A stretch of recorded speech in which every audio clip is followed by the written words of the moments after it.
Okay, so welcome back to episode, I don't know which one, but today we have a very, very special guest that I've been a big fan of from I don't know how many years. Just trying to hype you up. It's not just, I'm not getting paid for this, but Mr. Ben. Thank you, sir. So, Mr. Ben, I'm going to let you introduce yourself. Okay. I know a lot of people probably know you, Yeah. but yeah, for the... My name is Ben. First name is actually Binaypal. I'm starting to identify as that name a little bit more. Right. Binaypal Guman, Surrey, born and raised, rep that city till I die. Just a guy trying to figure out life. Nice. So explain yourself in one sentence, what you do, like how you are, in just one sentence. If some random person is, walking down the road, what do you do? Okay. I feel like, I know my purpose is to enhance people's mental and physical performance. Right. If I was to kind of sum it up in one sentence in any part of my life, whether that's through conversation or through my business Fit Nation or just, everyday life as a living example, Right. to enhance people's mental and physical performance. That's dope, man. I love that. I love that. So as I told you, I've been a big fan since high school. I started lifting when I was in grade 10. I used to be a chubby kid, lost a lot of weight, then got into like deadlifts, then you do bench, squats and everything. I remember I saw a few videos. A lot of my people from high school used to come to you too. All right, okay. I went to PR. All right, yeah. Yeah, so right a down lot the of street. Yeah, Yep. small circle, and then I had a good friend of mine. We was like, whenever we hit this goal, we'll go there. Yeah. And guess the goal never happened, Yeah, so yeah, we never yeah, ended yeah. up a Fit Nation. But tell me your the journey, how did it start? Yeah. Was it a passion? Was Yeah. it money? Was it everything combined? It was actually Fit Nation was born out of a panic attack. Okay. Yeah, so we're in Langley right now, and Right. just down the street is Walnut Grove. Mm-hmm. And I used to work at the Van City at Walnut Grove. Okay. And Just as a teller, or no, by then I was an account manager. I'd been with Van City for about 7 years by then. Fair enough. And so I'm a college dropout. And Right. so after a little bit of more backstory, after I dropped out of university, my mom is like, listen, I'm not going to force you to go to school, but you have to figure something out that's more permanent. My mom is like, she's like Yoda. She is like this Jedi master, you know what I mean? that. At moms, right? Right. And so she's a single mom, so she's had to raise, 2 boys and her daughter in Surrey. So she knew that, her boys are very, they have a soul on fire, and Right. you can't control a dangerous. fire. It's It's dangerous, dangerous. You yeah. can't control a fire, but you can guide a fire. Right. I So love that. she didn't force me to go to school, but she did say, you have to get a job right away. What year did you drop out? Ah, man. For a it second would've year, or been- was it later? Yeah, it was first year. She also, Okay, fair I had to pay for school as well. Right. So it was like a financial burden as well. And then I made that decision. First big decision I made was dropping out. Right. And she took it a lot better than I thought. She had the mom guilt, Right. the Indian mom guilt that everyone gets. Ki karna hai na, Yeah, nahi, exactly. school jana, And yeah. it's just like, okay, passive aggressive, silent treatment, and then I'm like, okay, That's yeah, classic. yeah. So she helped me get a job at the bank. She's been with Van City for 30 years, Fair enough. and so I get the job at the bank, and everything's great. I'm 17 years old. Right. You You probably felt good about yourself too. felt like, really yeah. good. I have a business card, and very quickly I became a coordinator within 6 months, and then Right. after coordinator, I became an account manager within a year or two. And I was very the ego was flourishing, right? It was just I bet. you got your own office, Yeah. right? Business card, everyone's still Right. in second year uni, and Yeah. you think you're the man. You And go then to I got places, moved. You don't even say your name, you just give your card. Yeah, right?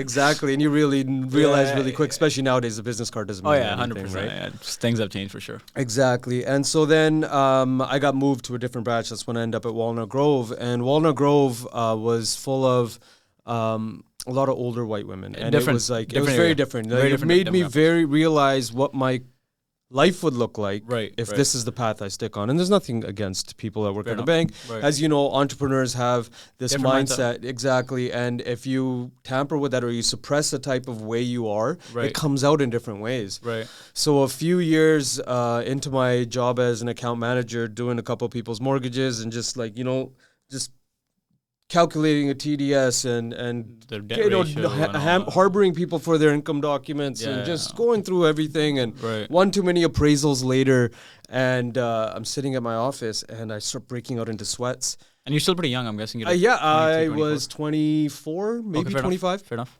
And I break out into these cold sweats, and I've never had a panic attack Oh, this was before. at work too? This is at work Oh, in shit. my cubicle. I'm sitting at my desk just like this, Right. and the walls start to close in on me, and I'm just like, like holding what's myself. happening, right? Yeah. Shirt is drenched. All of a sudden. All of a sudden, right? shit. And it actually is a little exposing on how no one knows what's going on with each other at the bank, because here I am having a panic attack and no one If batted anyone's an watching, eye. they know what happened. Everyone's just numbed out in their computer, and I snap out of it, and it was like immediately I realized that something needs to change. something needs to change, and I'm Right. looking around and I'm like, that's what you're gonna be, like the alcoholic across the way, or you know the. Were you overweight, or was it just out of? No, I was a gym nut since I was 12 years old. Okay, fair That enough. was So the other that thing. was always I embedded in you. have always had this thing in my head that I was just my way of dealing with, you know, Stress. my dad issues and enough. just this aggression that I have, me and my brother both have. Right. And so my mom also, the Jedi mind master that she is, she got me a gym membership right away as well.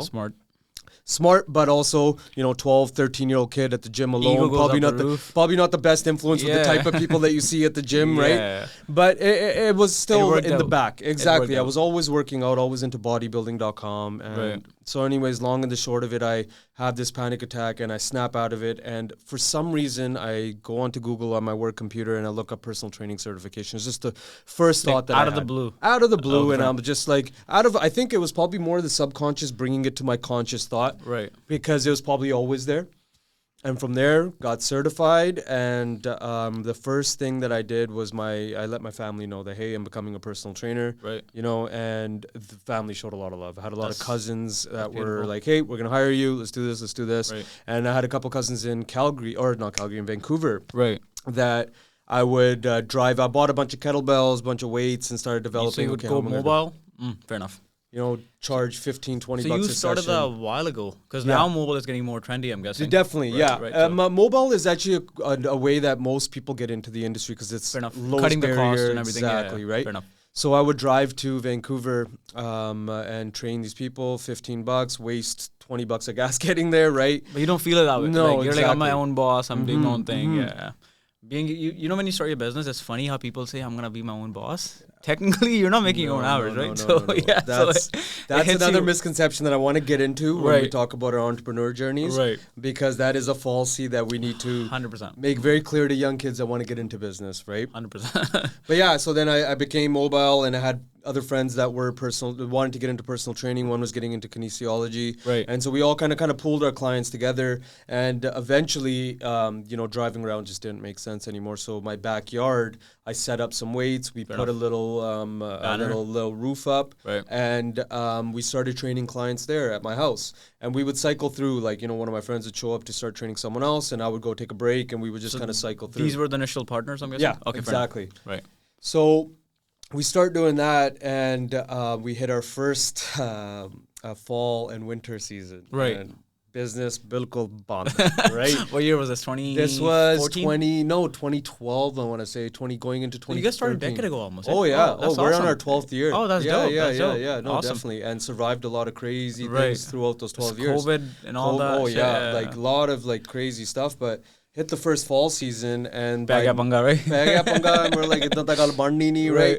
So we start for some reason, and again, we still had that soul on fire, and now I had channeled it like such a different way that now it was like, you couldn't tell me that, you know, 90% of businesses fail in the first 10 years or first 5 years. Not me. No, not me.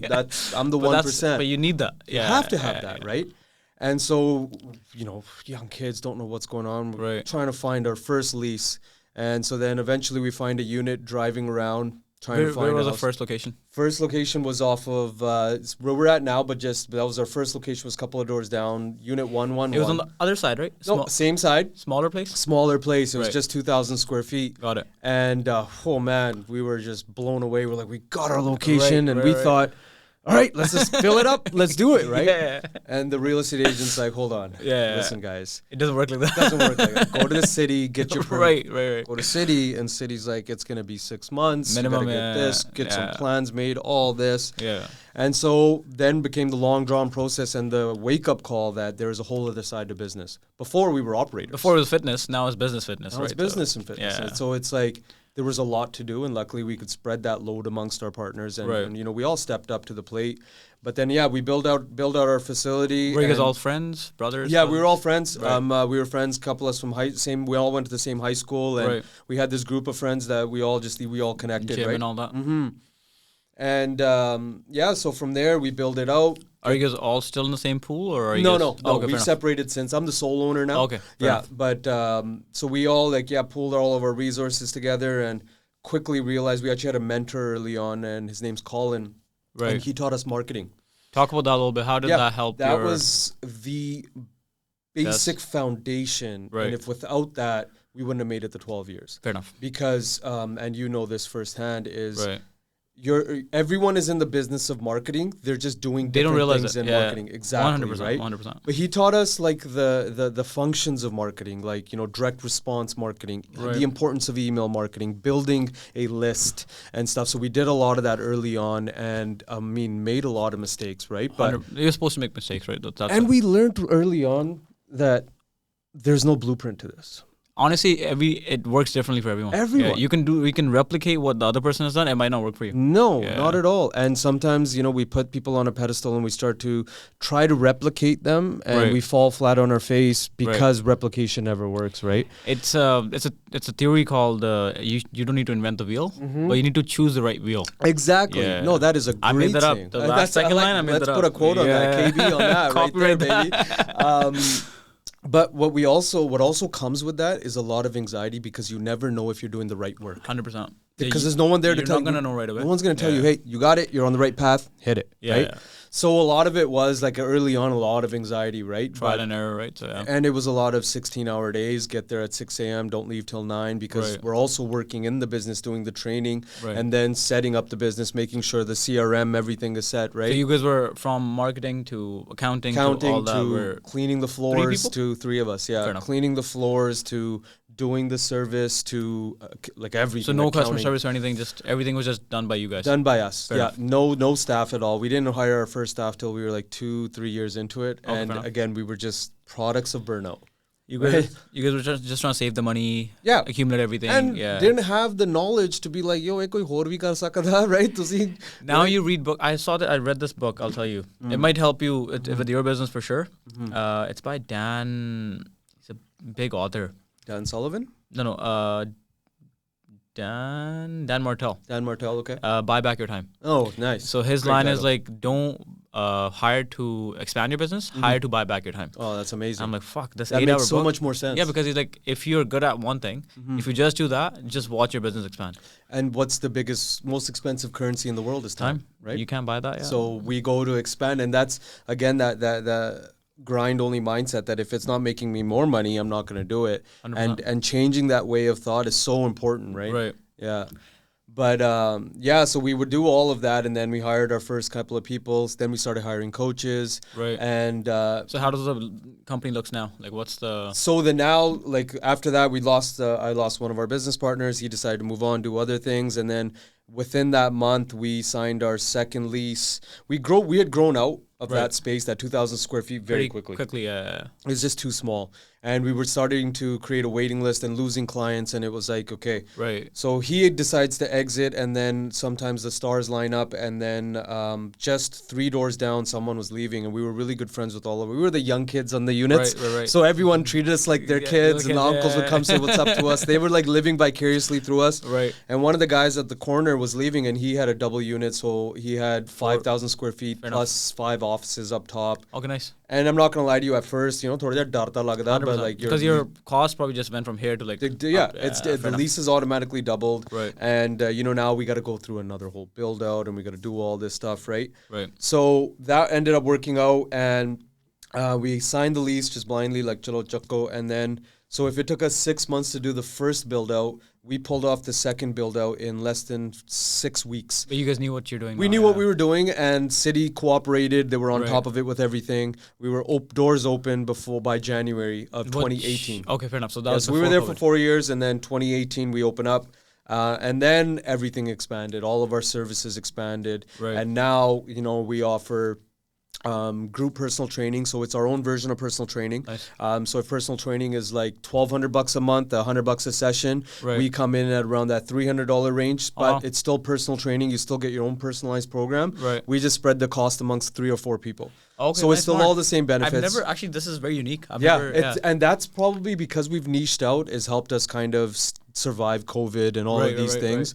And then we do active rehab. So ICBC active rehab, injury rehab. Nice. We've now, our latest biggest service now is athlete development. Nice. So in Canada, what we are realizing, and we've known for a while, is that there's no infrastructure for young athletes. Right. In the States, you go in an elementary school level, you have a strength training coach, you have a rehab specialist, you have all this built into the school system. Right. Canada, we don't have that. Right.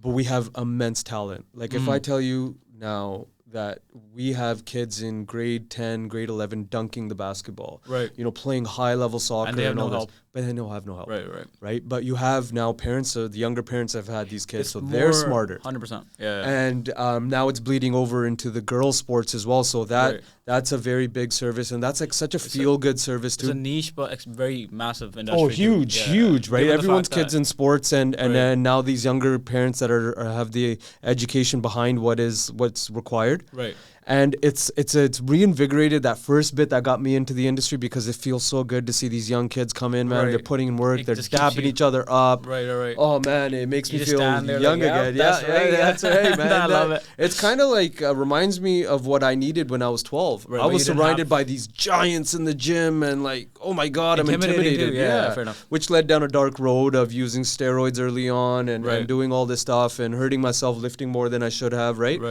But to see that is really, really great. You didn't know better, so you're trying to change the infrastructure or whatever you can to do. And probably innately, like it wasn't like a forethought, but I think it just lined up and it healed that inner child in me. Like, yo, man, we did it. Yeah, yo, man, we especially did when it. you see the first case and then the first kid is actually like, oh, fuck, I'm doing this just because these guys. That's you dope. See that first kid lift 200 pounds off the ground and like just the look on their face. That's dope. Awesome.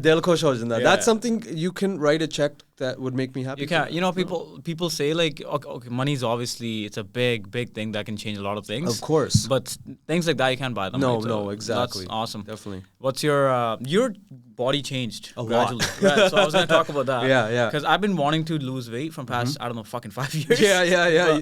I started working 5 years ago. Okay. So me and you have very similar stories. So it's me and my brother. We started our company together. Okay. My dad passed away in 2017. Oh, jeez. Okay. So he had bought us the house that we are in right now, and he was very happy. So I moved here to Surrey in grade 9. Okay. So we came from India. Okay. Moved here. Dad had a very good job back then, right? So he had to change his entire life for me and my brother and obviously my mom too. So we moved here. Initially, it was very tough for him. Right. But slowly, when the life got a little bit better, and then, life happened with us. Yeah, of course. So after that, I also took gym as an outlet all the time. Sweet. But for me, it was just like when I got busy with the work, I couldn't really focus on the gym aspect of it. Right? Yeah. So I saw you. I'm like, fuck, powerlifting 500 pounds. Yeah. Now he's running every day 15 kilometers. So what changed? What happened? Where we got into it through powerlifting, right? And the movement-based training, and that was the other thing that we niched out on early, was our system of training was different. Correct. It wasn't muscle isolation. That's why you guys were able to spread your word very fast. Exactly. And we exposed it. It's so funny on paper, it makes no sense. Right. It's powerlifting that we're gonna do with Indian women. Right. But people who know, to them it made sense. Exactly, because women have no ego. Right. I don't know anything about this field. I am going to do everything that you say. Right. To make the best client. So we were initially powerlifters, not professional powerlifters by any means, but enamored by the sport. Right. Squat, bench, deadlift, that's all we did. What's your max? This is my inner child coming up. Yeah. So I never tested my 1 rep maxes, but back then we would do this thing called starting strength. And starting strength would require you to squat 3 times a week. Okay. 3 sets of 5. The most I did on all 3 sets of 5 was 315 pounds. Nice. So Monday, Wednesday, Friday, 3 days in that week that I hit Same weight range? 315 pounds. And bro, you couldn't do anything after. Just tired all day. Yeah, 100%. Bench press was my best lift, and that I did 310, but I did it for 5 sets of 5. Oh wow! So I never tested. That my biggest regret is I never tested singles. Maybe you made that one video and that's it. And maybe it's better I didn't know that because my ego did not need that at any point at that point. And then my deadlift was 445 pounds. Nice. For a set of 5. I fucked my back up doing deadlifts. I was very in grade. I think up to first year, second year. Yep. I deadlifted 4 plates 35. Sick. Fucked my back up. After that, it's been 7 years since I did that. I used to squat 4 plates for reps. Oh my god! Like, yeah, my squats were very strong. Let's go. Lat are huge. Yeah, like, yeah, I yeah, had a hard time wearing jeans. I don't know why I'm wearing them today. I'm a cargo guy. Okay. So yeah. And bench was weak. I used to do like max 2 plates. Okay. But after that, my bench thing, I'm just like, dude, like I just can't do this. Yeah, like, yeah. And man, your priorities change, right? Because when life happens to you, you're just like, I can't. I used to be at YMCA for like 3 hours. Dude, that same thing with me. Like we would literally lock the front door. Right. We're a business. Lock the front door to go work out for 4 hours before the evening shift started. No one can come. Man, I remember people would try to open the door. And like, you guys didn't open the door. Man, we are powerlifters at that point. Business owner second. Yeah, so like, you know, a lot of stupid mistakes. Yeah, right? now it's different. Now it's the other way around. I had to go through that. And I have myself also, I spasm my back doing my squats. Mid squat with 315 pounds on my back, spasm my back, weight drops. My friends dragged me, put me onto this. We had a massage table for the rehab portion at the old facility. Right. And everybody continued their workout because I was like, if you team. guys stop, it's going to make my injury worse. Yeah, I'm going to feel worse. So I spasmed my back, and then the long or the short of it is, I was the stereotypical fat business owner, man. I got up to 220 pounds. But you were still in good shape, though. Yeah, because I benched a lot. Okay, fair enough. So I hit the stomach well, structure-wise, it was great. Was always out. And that was the other thing, like, you know, there's a misconception that all coaches have to look great. I know some of the greatest coaches, and they just prefer they don't care how they look, they care about their performance, right? What's his name? Henry? Henry. That's a big, he trains Chris Bumstead. Okay, yeah, big fan of Chris. I don't know what the fuck. He's not from this planet. Exactly. Yeah. So he's pretty a bulky guy. He's not really lean. A great coach. Yeah, exactly. Yeah. So what changed for me was we got hit with COVID. Right. And man, I remember those days, dude. Like every day, looking at the computer, seeing Trudeau's stupid face. Right. What's he gonna say today? What's he gonna say today? Hornaby Koljana. 2 months turned into 6. We were working every day, but we had no clients, right? Look, what are you gonna do? Yeah, right. Exactly. And then I remember being in the gym, and I just drive out to Fit Nation, and because I lived in Cloverdale, and I just was like, I'm gonna work out. And I got in there, man. I was just overwhelmed with guilt. Right. The people can't do it to workout karna hai, and your community can't do it. Like I couldn't do it, right? Yeah. So at that point, one of my business partners was he started getting into running, and I was like, you know, and man, I was the type of guy that made fun of runners because I was a powerlifter. You know what? What's funny? I started doing the same thing 2 weeks. It's a powerlifter thing, man. Yeah. It's a weightlifting thing. You see a guy running down the street, you're like, you should be squatting right now, right? But as life is ironic, right? You lost how much weight did you lose? So if at my heaviest, I was 220. I'm in a marathon prep right now, so I'm getting to my lowest. I'm probably about 160 right now, 163. 70 pounds. 70 pounds, yeah. Over 4 years? 3.5 years? Over 4, yeah. I think I weighed about 160 on my second, so about, 60. I'd say about 5 years. Yeah, at 30, I picked up running, and I was probably about 210 back then. Okay, I started losing a little bit of weight. Right. And then... we got down to 160, and then I've got down to after a 30-kilometer run, I think I've got down to about 155-ish too. I've gained that right back because you eat a lot of pasta and all that after, right? But yeah, and then I got into that, and dude, when I first got into running, I couldn't do 20 minutes I couldn't do 2 minutes nonstop without huffing and puffing. I started running last month, 2 months ago. I go to...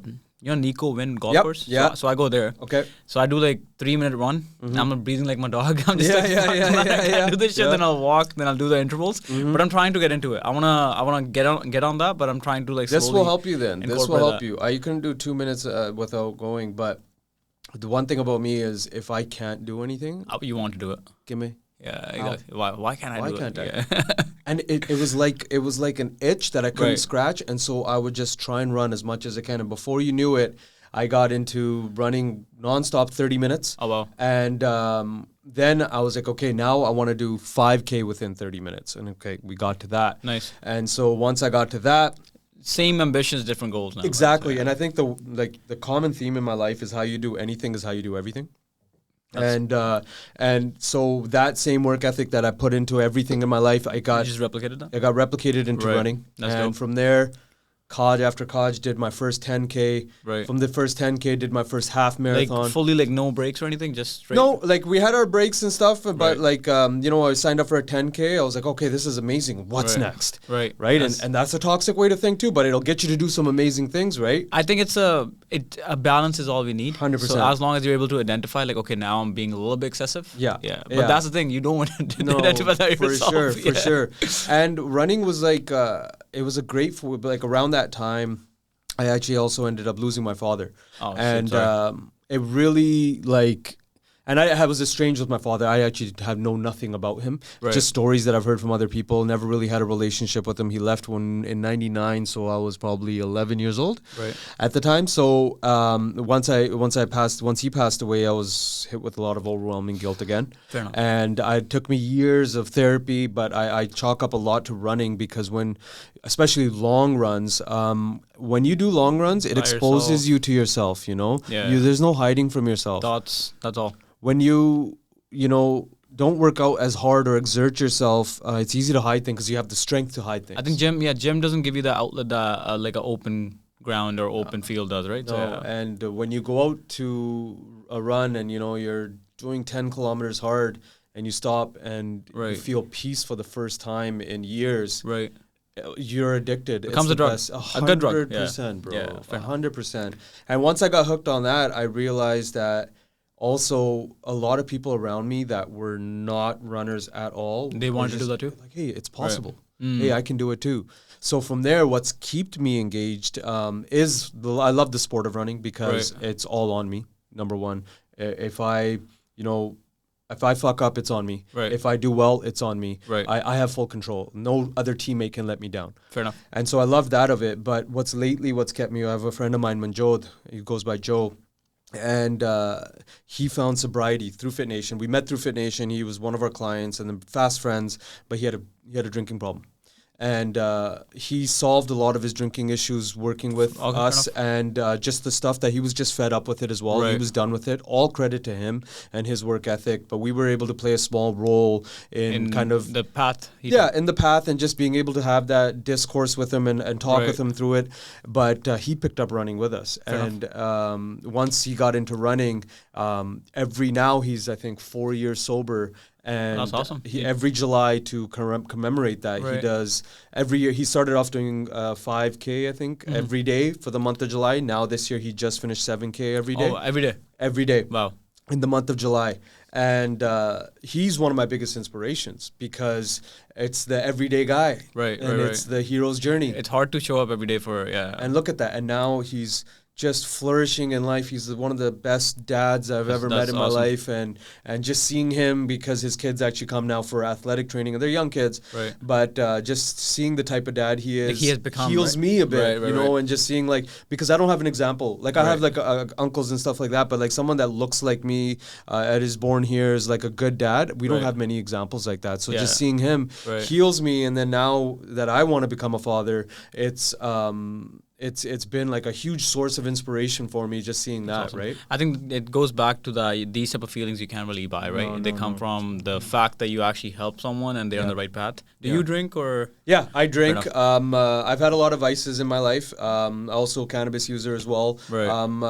But I've always had a lid on it. I've been I didn't start drinking until I was late, man, probably 22, 23. Fair enough. I smoked my first joint when I was 12 years old, though. So I was like my rebellious Yeah. side, right?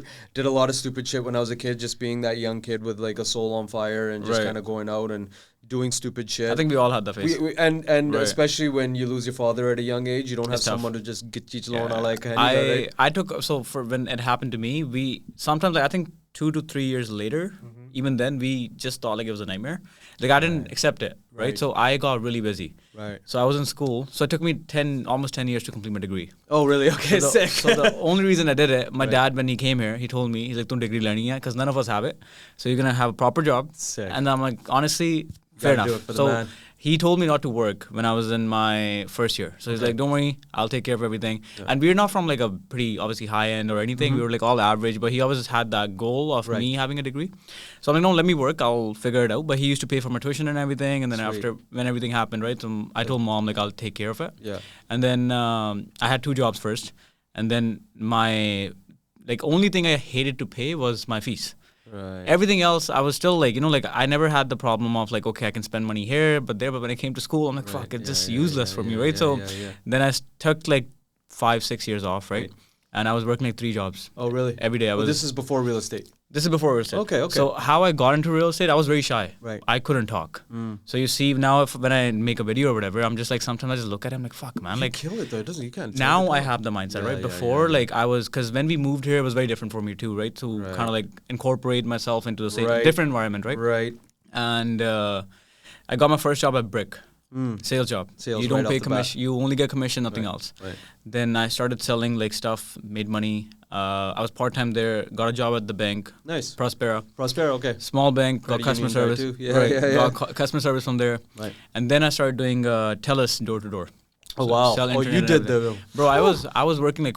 I used to be up at 4 a.m. and I'm like 20 at this time, 21. But I used to party every weekend too. Oh, did you? Okay. So my system, my mom used to call me a functional Umli. I still am to a certain extent, but now it's a lot different. That's sick. And my mom is very similar to how you explain your mom. Like she's been our strength since everything happened, right? Single mom. To my brother took a different route. He had a very dark phase for 2 years. I was just very busy with life. Right.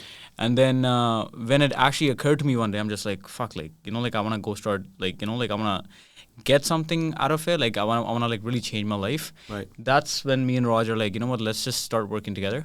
And then our goals aligned and then life changed. But I used to use drinking a lot. Oh, really? Okay. So I used to drink by myself. Really? Yeah, it was pretty bad. No, and I was young too. Like I don't have a reason to, but like I still couldn't understand how to cope up. With what do you think that was? Was that just your way of dealing with life and I think loss so. of your father? I think also because I was very. The biggest regret I have that I wasn't able to talk to him when it was his last days. So I have a lot of stuff in me, and I couldn't talk to my brother or my mom at that time because I was like, I don't know how to deal with it myself. So I don't want to put my stuff on you guys, right? Because they're also going through stuff in their own way. So I was very... We're so similar. Yes.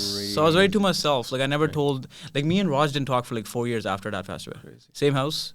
We never... Like we just acknowledge each other. Everyone's just quietly dealing with their shit. We used to have like... When me and him talked, we fought. And mom used to cry. So it was that... So you just avoided each other so she doesn't have to deal with it. Because we had very different opinions on a lot of things, right? So I'm just like, I don't want to... And that's why I stayed busy. So for me to stay busy wasn't just like to make money, was to also, I want to stay sane. So I used to leave my house at like 5 a.m., shower at the gym. I used to get back home at 10 p.m.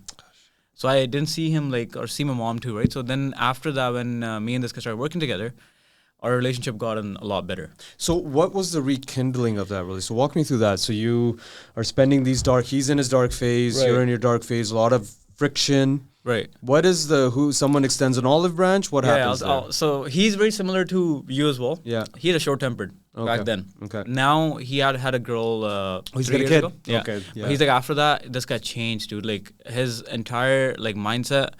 I used to be very patient, but this guy's like very patient now. Like he doesn't get mad.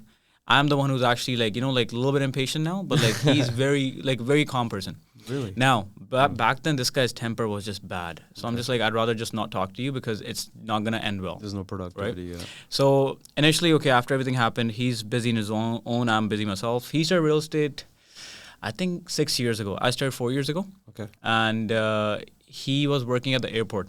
G4S security, he used to manage people, right, for security and stuff. Yeah. But this guy had a short temper, so what happened one day, he was on his phone looking at some house or whatever, and one of the managers complained, like, hey, you're using your work time to do your own thing, and they suspended him for 3 days. Oh, wow. This guy's a hothead. He took his thing off. He's like, fuck this shit, I'm done. Yeah. He comes home, and I'm sitting there, I just didn't comment. I'm like, man, I don't want to say something. My mom started crying. She's like, you're stupid, this and that. And then he took like 2 months off. His wife helped him a lot that time. Oh, he was married at that point too? Now they're married. They got married 2020. Okay. This was 18 or 19. Okay. They went to Thailand for 2 weeks, extended the trip to 2 months. Oh, wow. She disappeared. She took care of everything for him, and then they come back, a little bit different person, started real estate. Got fucked over in the first 2 years, right? Yeah. One day, me and this guy got a lease. So same thing as you guys. When we signed up our first office, we're like, fuck this shit. They made it. $1,100 for this 90 square feet office. Where and 90 square feet. Okay. Don't get me wrong. 1100. Had a sick window. You know where Gurdwara is? 68th. So before that, the new Highland Square. Okay. So we are very close to the landlords now. Yeah, right? yeah. But when they charge us, me and this guy are sitting. So we didn't work together. When I got my license, I told him like, let me do my own thing. I don't want to be a burden on you. Right. But this time his temper is a lot better. Okay. So me and him are able to talk. This is all after that Thailand trip. I missed a big chunk of information there. So Thailand happened in 2019 or 18. And up until 2019, year before his wedding, we didn't talk at all, right? I used to go out a lot. I was at Tapos every fucking weekend, you're that guy, right? okay. With my friends, and we used to leave at 10, be home at 2:33. It was a routine, right? One day, this guy comes to my room. He's like, "What are you doing tonight?" I'm like, "Going out with friends." He's like, "You're not going out today." And me and him haven't had a conversation in like years. So I'm like, you know what? Fine. I'm like, what do you want to do? He's like, let's go to Big Ridge. Okay. He's like, you drive. Let's have a drink. I think we should talk. Whoa. That's it. I'm like, older brothered you. Older brother to me, yeah. So I'm like, okay, you know what? Fine. First I said no, Yeah. but then I'm like, no, fuck, I'm being a dumbass now. Yeah. So I went to him. I'm like, let's go. I'd cancel my plans. We got there at 8:39. We left when they closed. They actually kicked us out. They're like, yo, Really? like get the You fuck gotta out get now. up. Yeah. Wow. We had I think 8-9 beers each. Wow. And we talked about everything. Crazy. And I told him my regret about like how I wasn't able to talk to him, this and that. We had a lot of tension Udna too, right? So we cleared that off. After that, he's like, okay, you know what? Let's just try to, change our relationship, because he's like, mom would like that, I would like that, you would like that. And it's just the three of you, so I mean, you got. Right. So I'm just like, you know what? Let's just do that. After that, me and him started like just chilling Udna, right? And then when I got my license, he was very happy. He's like, okay, let's start working together. I'm like, no, give me 6 months. Let me figure this shit out myself. Because I was like, I don't want to, last thing I want to do is I want you to train me, then I do something stupid, Right. we ruin our, thing again. Because he's not the best teacher. He wasn't the best teacher. Now this guy's great. Yeah. So January of 2021. Right. He's married by now. He moved out. Right. Him moving out made our relationship very stronger. Right. Comparatively before, right? And we started working together, and then first year we sold 100 houses together. Oh wow! First year. First year. Because I was good at sales, like because of my job. In my first year, I only had 6 months in 2020, and it was COVID time. Market boomed in August. Right when people are like, okay, lalo, right? Yeah. Everyone sold a lot of houses that year. Yeah. I sold 13 houses in 6 months. Holy shit! And I was picking these clients up from the brick, because I was still working there. You were still working there while you were. So we used to do their financing, wow. and they used to tell us if they own or rent. So if they ever said rent, I'm like, pagal mo si buy kar lo, right? Wow. So that helped. That job, I got fired from there. So that job helped me a lot. I can see why. So, but hey, man, but if you hadn't cleared that up, so that's what's crazy, and I think that's a common theme. Right. If you don't clear that up, you guys don't team up and build this wonderful, like I hear about you guys from anyone that I hear from, you guys are the gold standard when it comes to this stuff, because that couldn't have happened. You guys have kept your identity, and you could not have done that if your older brother didn't, heal. And I've said this to my brother too. Your younger or older brother? My younger brother. Right. I'm a middle child, like older sister, younger brother, and I've said the same thing. It's just like my healing is tied to you because we come from the same womb. 100%. Right? And so when you heal, I heal. I try and heal so that you can heal, and we can work on this together. He had the same analogy too. That's. But we had different ways to, fix it. But I got to give your brother props. When I meet Raj, I'll let him know. But like that, it takes so much more. If that night didn't happen, I wouldn't be here. We wouldn't be here. Yeah, 100%. So now, like mine and his relationship is like he's one of my best friends, obviously. But that's amazing. It's just now we have the same goal. We want to make mom and dad proud. What's your guys' age difference? He's 4 years older than me. 4 years older. He's 31. I'm 27. Right. Okay. We both are November born, so 28, 32. Nice. November what? 20th. Nice. Okay. What I'm about the 7th. So you're Scorpio. Yeah. That's why we get along. Yeah. There you go. Okay. That's amazing. Yeah. So that was. So what? Like, you guys team up, and then now, what would you say? Like, doing real estate now, kind of understanding that whatever position that the market's in now, right. You're starting to see who's who and what's what. 100%. Yeah. And you're seeing a lot of realtors are moving into the content area and stuff, and so what do you feel like is like your methodology when it comes to content and this new market that you're in? He forced me to do content, I think in 2021. Oh, he saw it early. Yeah, I hated it. So we have a marketing company too, so we help agents kind of like get out of their shell, make content and stuff. Right. So when I did my first listing video, and I told him like, fuck, don't post it. I used to judge myself a lot. Right. So I'll tell you another story that I've never spoken about. Like me telling you like I was born in India was also a big hiccup for me to tell people. Right. Because people used to look at me from a different eye. Fuck, I can't imagine. But then I'm just like, fuck, like that's who I am, and that's what made me, and like, you know, made me like the way I am. Right. And I'm very happy with the way I am now. I wasn't then because I wasn't confident. Self-conscious, right? Like you were just like, okay. I used to talk and I used to judge myself. And I'm like, fuck, man, like I'm just gonna, now I'm just like, if exactly, that's why I was such an introvert, right? Like I'd never talked. I'm like, I'd rather just not give my opinion. Now I'm just like, I don't talk too much to people. I have a very close circle. Right. But when I do, I'm just like, these are my people. And even on social media too, now I don't care because I'm just like, you're on my page. Right. I'm gonna do my thing. Yeah. Right? So what changed? What was the like leaping point of like, okay, right. Honestly, after Dad passed away, that made a huge difference. Especially being in a position when money ran out. Mom is upset, then you're just like, fuck. Your feelings don't matter anymore. Exactly. That made me very, in a good way and a bad way. I became very cold after that, and after that, whatever. Like I don't think you forget stuff. You remember it, but it's just a new way of living, right? So that really changed the person that, I shouldn't say this. I'm just like, fuck it. It is what it is.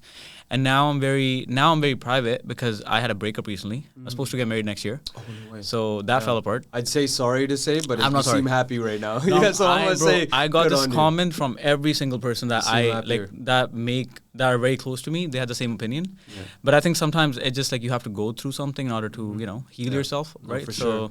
So I think that was a pretty big change. You feel like that you spoke on some coldness. Right. You still deal with that, or? Oh yeah. Like if, for example, I had the choice to fix a lot of relationships, not just personal, but like also with friends and stuff. And I'm just like, once I take a step back, I'm very similar that way. Yeah, I'm like, I don't need to. Once doors closed, they don't open. Yeah, I learned that the hard way. I had a very, very, very close friend. Recently, we just went different ways. Yeah. And I'm just like, I wish I don't have hate for anyone. No. I really wish everyone lives a very good life. Yeah.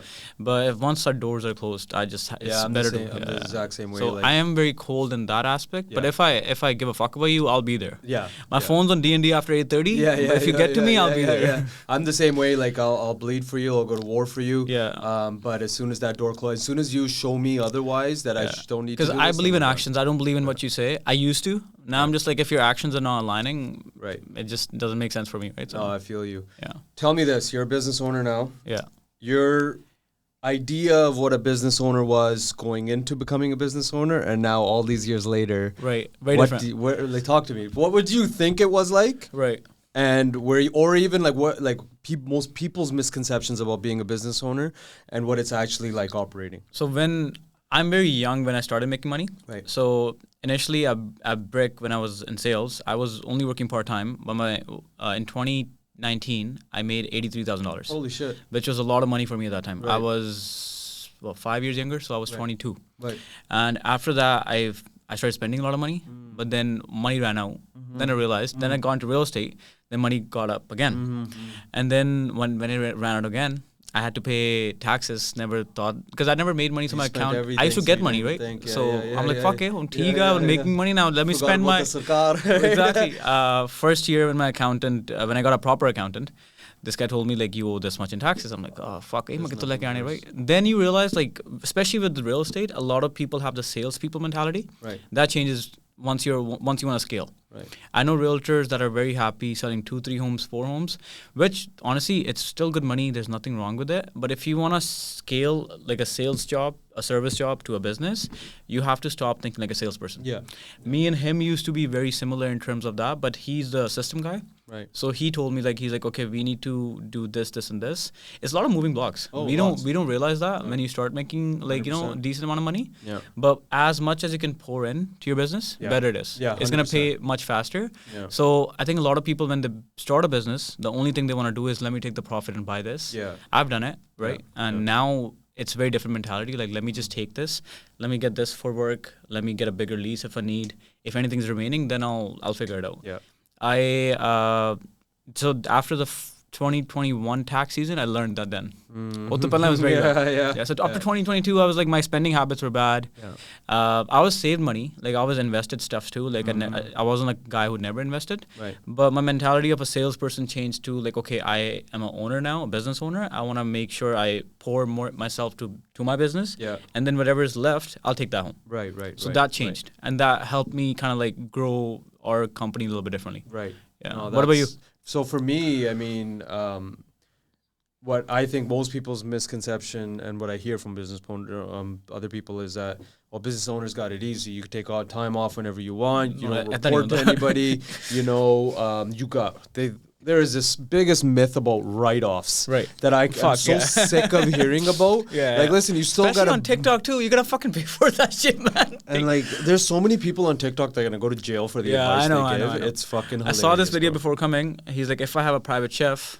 I saw that one. Right, the guy. So every day my family works for me, so they're my employees. It's like, motherfucker, you got to make that. First of all, don't expose that. No, and number one, who the hell is? How much money are you making that you're spending $200,000 a year on a private chef? Especially like younger generation now, they're just like, oh fuck, business colo, get a car, this and that. And the amount of times I've heard that. First of all, that's not how it works, guys. Yeah. And I think everyone should talk to an accountant before. And second of all, CRA is not stupid. Yeah. Okay? They're not dumb. CRA. So Love I CRA. think that's a big misconception. When you're a business owner, the reality is you are the salesperson. You play a lot of hats. You're working in the business. You're Right. cleaning the floors. You're making sure the books are balanced. You're making sure the CRM works. You're making sure the lights are on. Everything. You're everything. Your business gets shut down by COVID. Right. You khade pair have to stop. 100%. There's no health benefits. You guys had it very There's none difficult of too. that. Yeah. It's so tough, man. And like you said, your first tax season.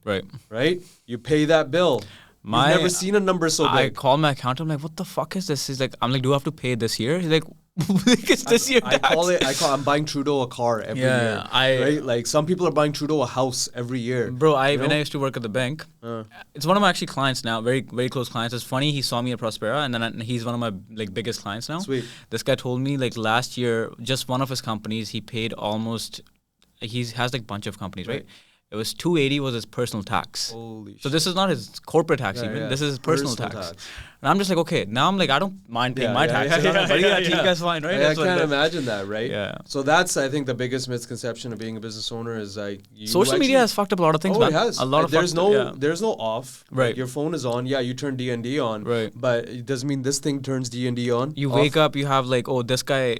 Especially in a business mindset, like it's just like you always look at the other person. Yeah. But then you forget your blessings. Like, fuck, I'm 100%. Also doing very good, right? And as a business owner, you always feel like you're forgetting something. This is 100%. Something for me. Like, it's always my biggest fear driving anytime I'm alone. You're forgetting something because your life, you can't have this much peace right now, right? Peace and life. I mean, 100%. No, it's different. No. Now, what is the goal? Like, what's the future goal for Fit Nation? Future goal for Fit Nation right now is to, again, systems are everything in business. You guys know this, right? So you know Nav Seiko? Nav's, yeah. Farms BC. Yeah, so Nav told us this. He's like, if you can invest in a system, Nav, I've only spoken to him like maybe twice. I have so much respect for him. He's like, everything is system. Like his entire computer, everything is all system. If anyone calls him, it goes right there. Like it's insane. Really? So systems, as long as you have systems in place, it'll help you sustain your... And I think that's what the next thing is. And maybe in my head, I'm never going to feel like the systems are perfect. So I'm going to have to get an outside look at it. And I think the next thing is to remove myself more from the day-to-day operation as much as possible. Read the book. I'm going to definitely download that book as soon as we leave here. So yeah, that's my main goal. Plug myself out as much as I can out of the business. I have an amazing team. My coaches, my front desk staff, they are the reason we're successful. And I always tell them this, that like, I hate it when people say, oh, you're the boss now, or you can ask the boss for the decisions. I can't stand that word because I like to be amongst the people. As soon as you leave that's how you see companies lose their identity. And from there, I want to lean more into like myself. Podcasting is going to be coming back. I'm going to be doing more with like merch and clothing and stuff like that because we have a good well-oiled machine now. And so now once I can lean on my systems more and I'm happy with that. You can do that you actually enjoy it. Exactly. So that book is literally what you just said. It's like it's probably going to help you quite a bit because he tells you like 12 steps how to do it. So it's like whatever you just explained me that you want to do, he just talks about it. I'm gonna do that. What's in terms of the like, since you lost so much weight, I think mentally you're also in a very, very good state. Definitely. What's the different lifestyle choices that you make? That I make now, I'm very selfish with my time. Right. I'm working on and that. what takes up my mental capacity. Right. Before, I'd get triggered very easy by people that I feel like have wronged me or Right. past relationships and stuff like that. Do anything. I'm married now. We're trying to have a kid, and That's awesome. I'm running marathons, and I have a goal Right. of I want to do all the world majors, and the Right. world majors are New York, Boston, Tokyo, how long are these? London. They're all 42.2 kilometers, all Fair full marathons. So there's 6 of them. It's London, Berlin, Tokyo, New York, Chicago, and what am I missing here? There's a 6th one, London. And so I'm going to be doing Boston next year. I had a lifetime goal of doing a sub 3-hour marathon. Right. So I did that in Sacramento last year. Ran a 2:57, so 2 hours and 57-minute kilometer run. I've hired a running coach. Shout out to Ron from Gritty Run Club. He's changed my life. He's made me a better coach. And that was the other thing. When I hired him, I realized I had never had a coach before. Right. How can you be such a good coach or the coach you want to be if you've never been coached? Fair enough. And so he taught me a new style of coaching and a new way of communicating with an athlete. It probably helped you in just life. So much. Right. And so that's been amazing. And so that's like my goal. That's like, and I make no money from running. If anything, it's peace. It's peace. But if anything, if we look at it from strictly business aspect, it takes away from it makes you money. Exactly. Down but the road, I feel like it's just for me. Right. It's this one goal that is finally just something that's not business related and making more money. But it's it probably something gives that's you like, so much peace. You're so much more better at work. And it feels like मेरी चीज़ है. Yeah. मेरे लिए कभी अपने लिए भी कुछ कर लेता, right? It's not we forget about that. We forget about that, man. That's and, awesome. I'm 35 now, so I've kind of had the whole like, okay, money, and I had my partying phase, and I had all of this stuff, and but now it's just about laser focusing on what really matters, right? That's awesome. And so that's the main goal, man. Scalability, lean in onto the stuff that I want to do, like the merch, the clothing, the podcast, and scale the business, support my team, and try and just plug out. That's dope. What's your goal? My goal, honestly, this year has been very heavy for me. Has it? Just because the breakup happened and the few relationships that fell apart with other people. I went to Cabo by myself. Oh, by yourself? Yeah. Okay, sick. That was one of the most weirdest things I've ever done. I'm the guy who always wanted to be around people. Right. Like I can't be in a silent room. Really? After that trip, bro, my life I was very materialistic. I still am. I like nice things. Yeah, I think everyone does, right? Yeah. But utto baad, I'm just like, fuck. I want to be happy. My biggest goal in life is just to be at peace with myself. I don't give a fuck about what you think anymore. I want to be happy. I want to be able to grow my business. I want to get my last name out there because it's my dad's last name. Wicked. And that's it. I want to open up multiple offices. I want to be able to talk to people like you, have this conversation without thinking about anything else. Right. So I want to do more of, I actually enjoy talking to people. So I want to do more of what I actually enjoy. Buy back your time. Exactly. Yeah. Telling you. We gotta plug this book. I just want to be happy. Like I had a very, so when I was in Cabo, I sat there. So I went to a steakhouse in the resort or whatever, right? Sweet. By myself. So the guy looked at me differently. Oh, really? He's like, where's your girlfriend? I'm like, fuck, man. Oh, my God. I mean, panga palna, right? I came for a trip. Right? Like, come on, yeah. Also, when I had dinner, I sat with myself for like 3 days. Nothing, but I started journaling this year. Sweet. Started reading books. Never did that before. Really? But amount of peace I got, and I'm just like, fuck, I love this feeling. So I want to be able to, be in a position where I can scale everything.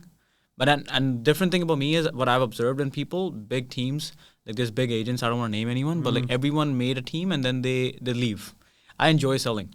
So for me, I don't ever want to give the side of my selling side because that's what made me, right? Yeah, totally. But at the same time, I want to have a lot of time to myself. It's crazy because as you're saying now, it seems like you're paying your respect to what got you out of a dark place. 100%. Work's been gave you the freedom you wanted to. You can't just tell it to be like, Chal, I'm done with this. Exactly. So we're the same. I give the same amount of time to a condo that's 500,000 to a listing that's 5 million. So I want to make sure that my clients stay with me. Like I don't want to give it to one of our team members because that's what has brought me here. Yeah, no, of course. It seems like you love it though. I do. Seems like you just actually, as you're saying it, that's you why phone enjoy the process. Phone jack, make videos and stuff. For me, like my content is not targeted. Right. My only thing is I want to make a piece of content. Right. I stopped doing it for a long time. My mental was not in the best space last year. Right. But now it's getting better. right? It's not at best either, but like sometimes I have a moment.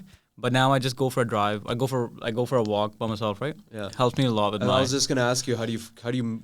You seems like you found peace, but how do you maintain it by going for the drive, going for the walks? Drive is one thing, and then what I do is go to every morning. Yeah, I see that. I started that 2023 January. Sick. So I told myself I'll do. So I used to sit outside first because I never like I was like I'll just sit outside, do pot, right, and then go to the gym.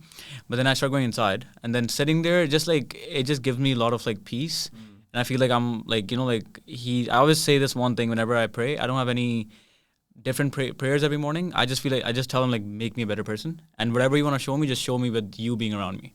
I heard the craziest thing. I knew a guy that goes to Gurdwara all the time, and I was like, "What do you go there for?" Right. And he's like, "Otte hukam learn janna," and it gives me goosebumps every time. He's like, "Otte hukam learn janna." Right. And he said, when cause I don't have a complicated relationship with God. I can't say I don't believe him, but I don't believe him as a central creation force. But obviously, I feel like now I'm at the point now where I can admit there's something greater than us. Yeah. But he said when he calls, be ready to answer. So 100%. He's like, I go there to essentially check my voicemails. Right. And I was like, holy shit. That's deep. So it makes so much more. I'm like getting goosebumps. Look at that. Yeah. Just thinking about it. And I think that's incredible. That level of faith is. Yeah. So I know like whatever, like I'll tell you like this life or whatever, like I'm like, end right now. When Dad passed away, like my card declined out of Tim Hortons. Crazy. I ordered, I think, a bagel and a coffee for $5.15. Right? I'm just like seeing all this stuff. So when I get stressed out, I just try to sit down. I'm just like, like this is not the worst. I've seen the worst. Mm-hmm. We've been there. Mm-hmm. So now everything is just uphill from here. So when you go downhill, you're able to. It's up to you. It's your perspective. It can be different too. Right. You can always be like, okay, no, like he did that to me. My life is always gonna be like this. Mm-hmm. But I have a different lens of life now. So I'm like, whatever you're gonna show me, you're still gonna show me. Yeah. I still believe the fact that everything is written. Right. So it's still gonna happen. So I'd rather do it with a smile and rather than be dukhi about it all the time. Right. So it's crazy. You're gonna be 30 soon, aren't you? I'm 28 this year. Yeah. So yeah. You sound like someone who's found his path. Because I'll tell you this: the day you turn 30, you have this thing. Like, oh man, I'm turning 30. But the day I turned 30, I saw things so much clearer. Right.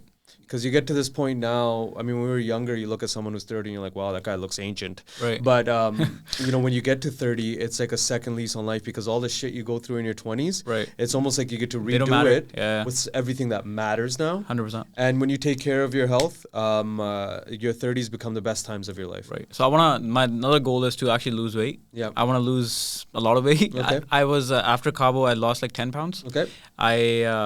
I have this date on August 8th. So I did this, so I donate, every sale we donate something to cancer for my dad. Yeah. He had cancer. Okay.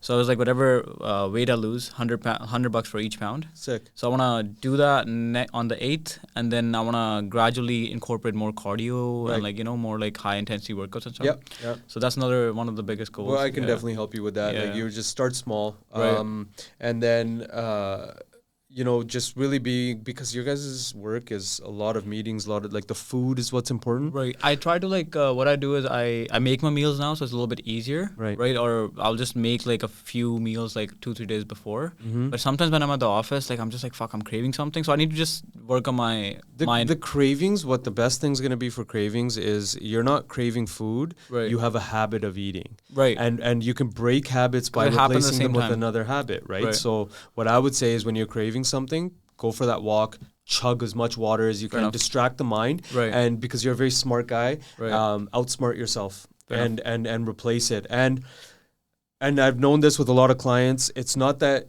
you can't lose the weight. It's not as important as other things. When it became the survival, you went and made $80,000 in an industry where nobody makes $80,000. Fair enough. Yeah. So when your dad passed away, you and your brother stepped up to the plate and handled your motherfucking business. Right. So when it comes to that, it was a priority. Put the gun to your head. Yeah. Put the gun to your own head. Yeah. And you will lose it. And once it's that level of importance to you, everything changes. There's nothing gotten in your way yet. Yeah. Right.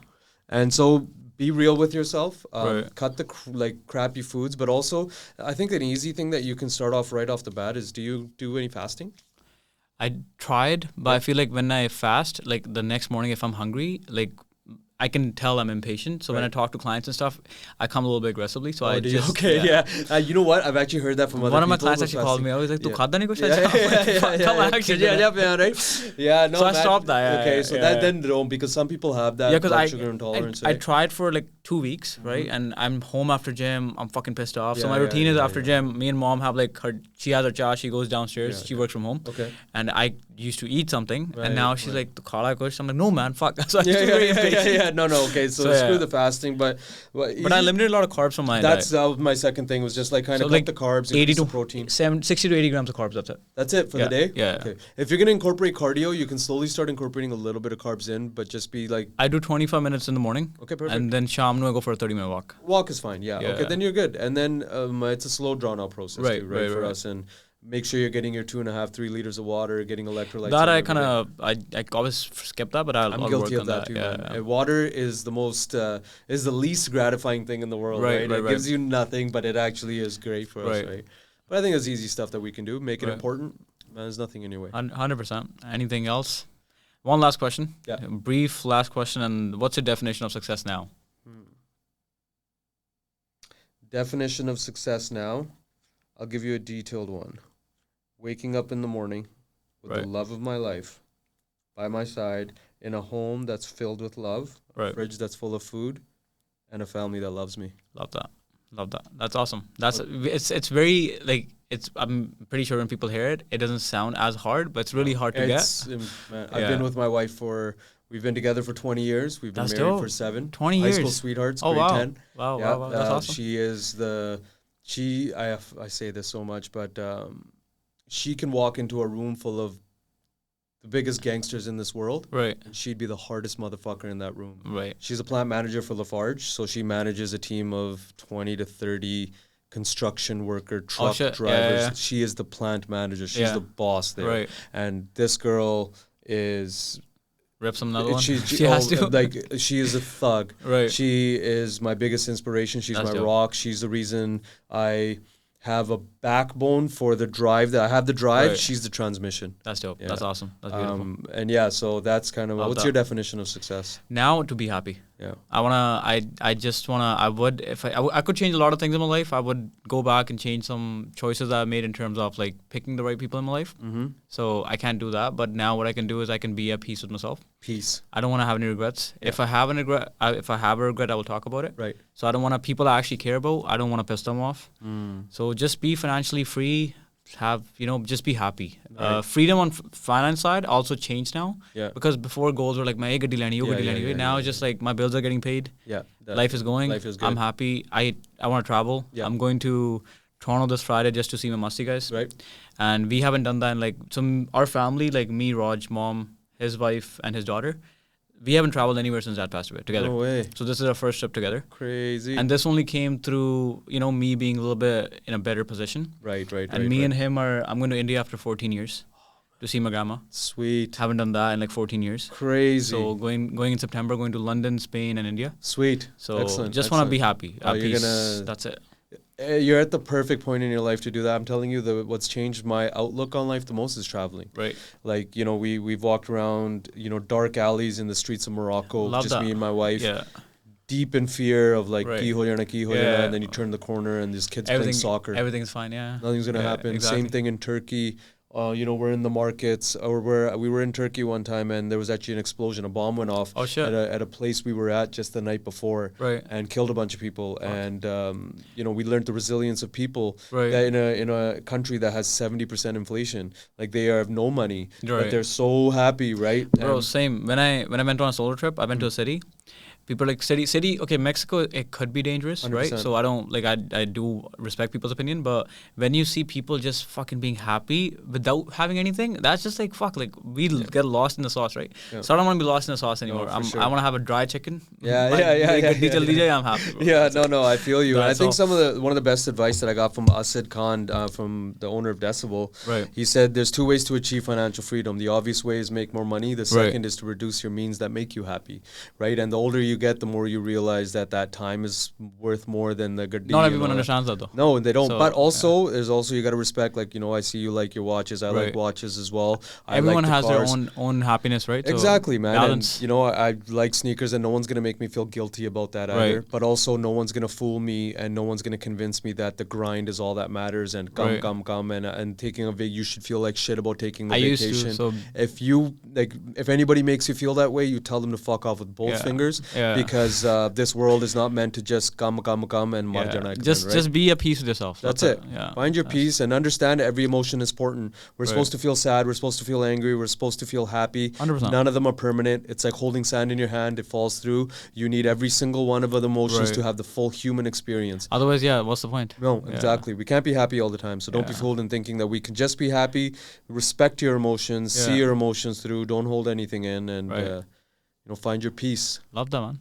Perfect. Man, this was dope. We need to do another round. This might be the start of a show. Yeah, cool. All right, sir, we're done. Thank you.